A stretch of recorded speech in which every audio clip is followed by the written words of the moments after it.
After initial installation, it's not unusual for three-phase machines to be running backwards, as there's no way to predict this before arriving on site.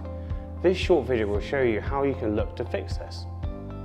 Start by changing two of the phases around the power supply, which will in turn change the direction of the machine.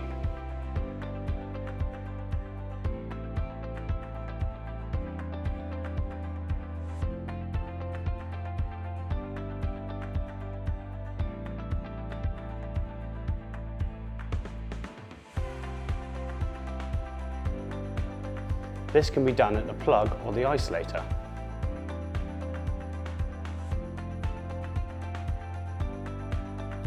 Of course, if this does not fix the issue, we have a team that can help you further.